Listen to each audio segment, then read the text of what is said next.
ಬಿಡೇನು. ಆ ಮಾತು ಹೇಳಿದನಲ್ಲ, ತಾ ಹೇಳಿದನಲ್ಲವೇ. ನಾ ಕೈ ಬಿಡೇನು, ನಾ ಕೈ ಬಿಡೇನು.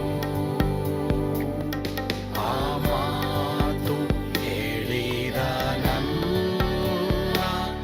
ತಾ ಹೇಳಿದನಲ್ಲವೇ.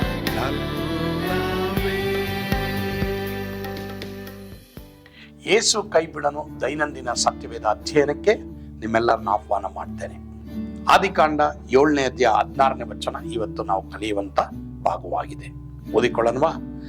ದೇವರು ನೋಹನಿಗೆ ಅಪ್ಪಣೆ ಕೊಟ್ಟಂತೆ ಎಲ್ಲಾ ಪ್ರಾಣಿಗಳಲ್ಲಿ ಒಂದು ಗಂಡು ಒಂದು ಹೆಣ್ಣು ಈ ಮೇರೆಗೆ ಸೇರಿದವು. ಯೆಹೋವನು ನೋಹನನ್ನು ಒಳಗಿಟ್ಟು ಬಾಗಿಲನ್ನು ಮುಚ್ಚಿದನು.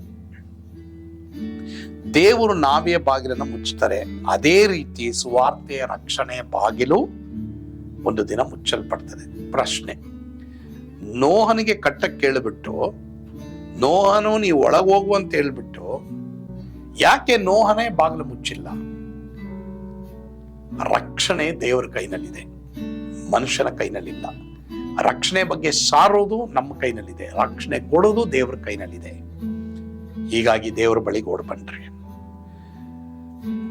ನಾವು ಕ್ರಿಸ್ತನ ಮತ್ತು ಸಭೆಯ ಹೋಲಿಕೆ ಆಗಿದ್ದೇವೆ.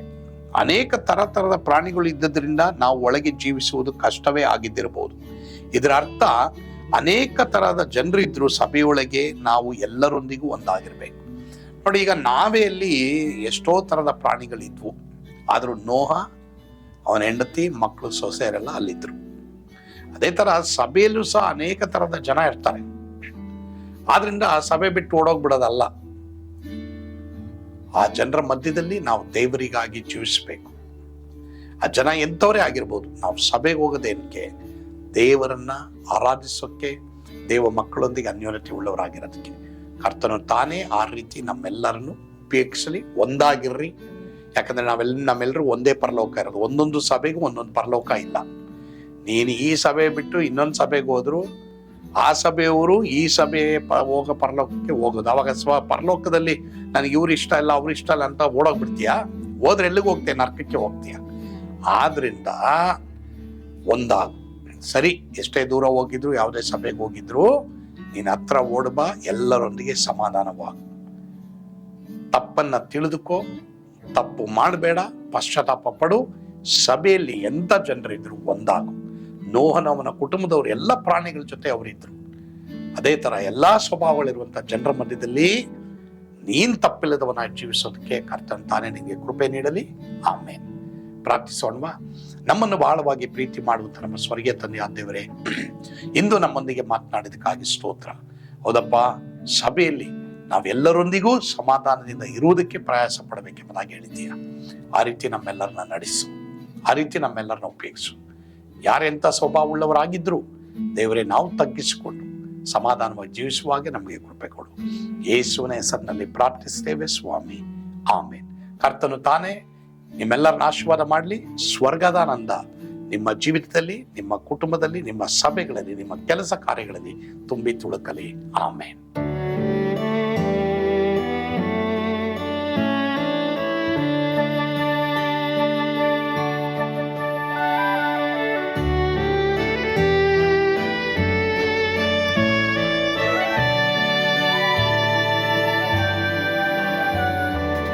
ಓ ಎಂತ ಅದ್ಭುತವಾದ ದಿನ, ನಾನೆಂದಿಗೂ ಮರೆಯೇನು.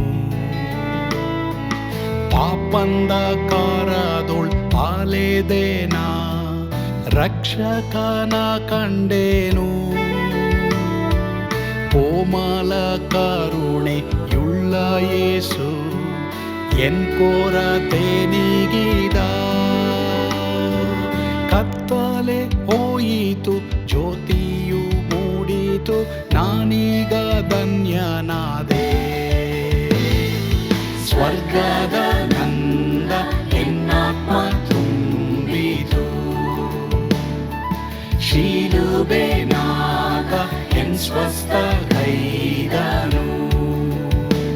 ಎನ್ ಪಾಪ ತೋಳೆದ ಈರುಳ ದಿನಕ್ಕೆ ತಿರುಗಿದ ಸ್ವರ್ಗದ ನಂದ ಎನ್ನಾತ್ಮ ತುಂಬಿತು.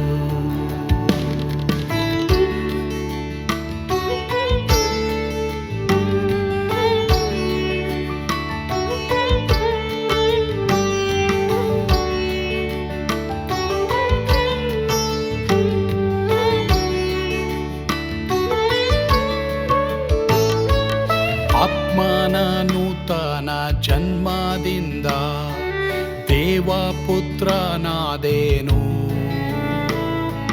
ನೀತಿ ನಿರ್ಣಯವ ಹೊಂದಿದೇನು, ಭಾಗ್ಯವಂತನಾದೇನು. ಪಾಪಾತ್ಮನಾಗಿ ನಾ ಬಂದಾಗಲೇ ಆಶೀರ್ವಾದ ಸಿಕ್ಕಿತು. ಕೃಪೆಯ ಮೂಲವೇ ರಕ್ಷಣೆ ಹೊಂದಿದೆ, ಸುನಾಮ ಕೊಂಡಾಡುವೆ. ಸ್ವರ್ಗದ ನಂದ ಎನ್ನಾತ್ಮ ತುಂಬಿತು. ಶಿಲುಬೆನಾಗ ಎನ್ ಸ್ವಸ್ಥಗೈದನು, ಎನ್ ಪಾಪ ತೋಳೆದ ಈರುಳ ದಿನಕ್ಕೆ ತಿರುಗಿದ. ಸ್ವರ್ಗದ ನಂದ ಎನ್ನಾತ್ಮ ತುಂಬಿತು.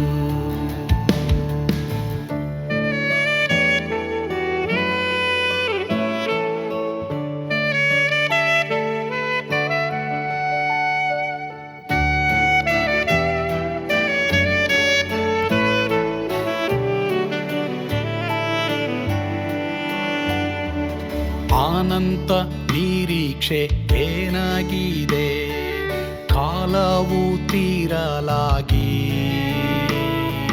ಸ್ವರ್ಗದ ಭವ್ಯ ಬಿಡಾರದಲ್ಲಿ ನಿತ್ಯವಾಗಿ ಇರುವೆ. ಶಿಲುಬೆ ನನಗೆ ಆಶ್ರಯವೇ, ನಂಬಿಕೆಗಾಧಾರವೇ. ನಿತ್ಯ ಐಶ್ವರ್ಯವ ದಿವ್ಯಾಶೀರ್ವಾದವ ಕರ್ತ ಇವನೇ ನಗೆ.